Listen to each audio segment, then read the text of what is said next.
Duolingo প্রস্তুতি যারা নিচ্ছেন অথবা সামনে নিবেন, আপনাদের মাথায় এই প্রশ্নটা আসাটা অস্বাভাবিক কোনো কিছু না যে ডুওলিঙ্গো এক্সামে কি কোনো নেগেটিভ মার্কিং আছে।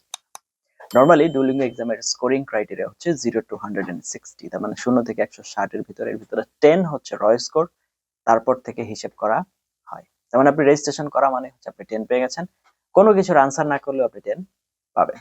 এখন কথা হচ্ছে এই যে আপনি 10 পেলেন, তারপরের যে স্কোরটা আছে এখানে আপনার রিডিং, রাইটিং, লিসনিং, স্পিকিং যতগুলো কোয়েশ্চেন টাইপ আছে সব মিলিয়ে প্রায় 13-14টার মতো অন এভারেজ আছে। এইখানে যে কোয়েশ্চেন টাইপ গুলো আছে এগুলো কোনোটাতেই কোনো নেগেটিভ মার্কিং নেই। There is no negative marking. তবে একটা টুইস্ট আছে, সেটা হচ্ছে লিসেন এন্ড আনসার।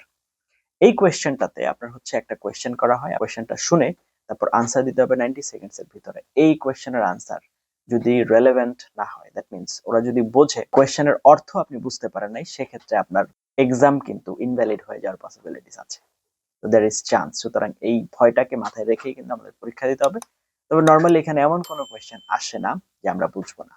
কোয়েশ্চেন গুলো সহজই থাকে এবং প্রশ্ন আমরা 3 বার শুনতেও পারি। সো দয়া করে এই জিনিসটা একটু মাথায় রাখবেন। এই ধরনের আরো ইনফরমেটিভ লেসন পাওয়ার জন্য দয়া করে চ্যানেল সাবস্ক্রাইব করে পাশে থাকতে ভুলবেন না।